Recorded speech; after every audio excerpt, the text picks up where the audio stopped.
और कहीं ना कहीं राव इंद्रजीत जी और उनके जो बीजेपी के नेता हैं, उनकी जो आपस की खींचतान है, उसका नुकसान कहीं ना कहीं इस इलाके को हो रहा है। प्रधानमंत्री द्वारा घोषित किया हुआ कोई काम हो और 23 तक वो संपन्न ना हो तो कुछ तो गड़बड़ हुई होगी। 24 नवंबर तक, इसी महीने तक ये खुल जाएगा। प्रधानमंत्री इसका शिलान्यास रखने आएंगे तो ओपीडी वाला भवन 6 महीने के भीतर भीतर भी चालू हो जाएगा। नमस्कार, आप देख रहे हैं दैनिक साथी।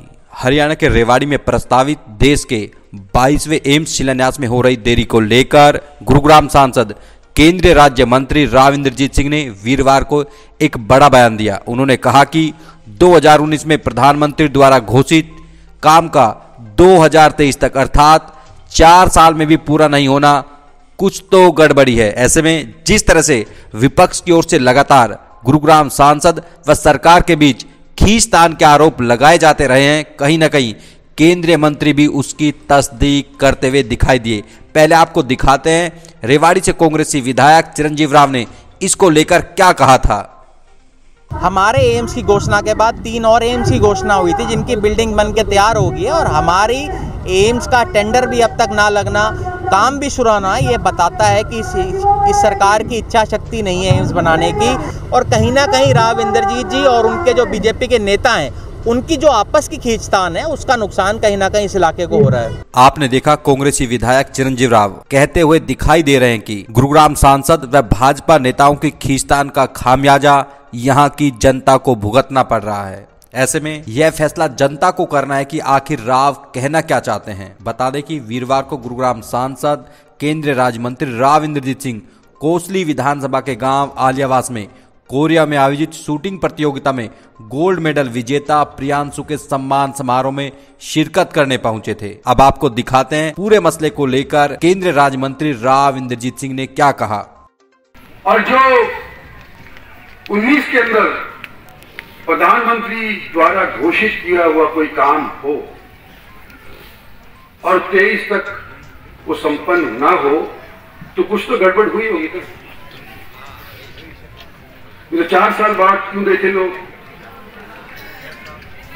सबसे पहले तो ये कि फॉरेस्ट वालों ने अपनी टांग अड़ा दी, और उसके बाद आज के दिन जब फॉरेस्ट वालों ने मनेठी का नामंजूर कर दिया तो बगल के गांव ने कहा कि जी हमारे यहां बना दो, हम जमीन देने को तैयार है। और आज मैं सिर्फ इतना ही कहना चाहता हूं एम्स के बाबत कि 4 तारीख को टेंडर खुलना था लेकिन नहीं खुल पाया। 8 तारीख को दोबारा से टेंडर सबमिट हो गया।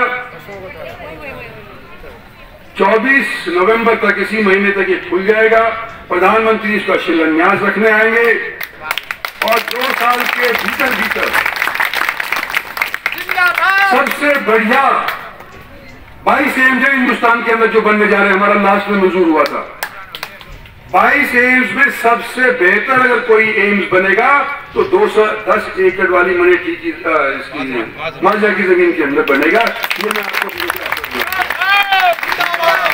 और यही नहीं कि भाई ये इलेक्शन 5 तक की बात कह रही है, तो क्या पता बड़े बड़े नहीं बने। मैं आज साथ यूं भी कह रहा हूं कि जिस दिन प्रधानमंत्री इसका शिलान्यास रखेंगे उसके हफ्ते भर भीतर भीतर का काम चालू हो जाएगा। और जो ये रोजाना की क्या बोलते ओपीडी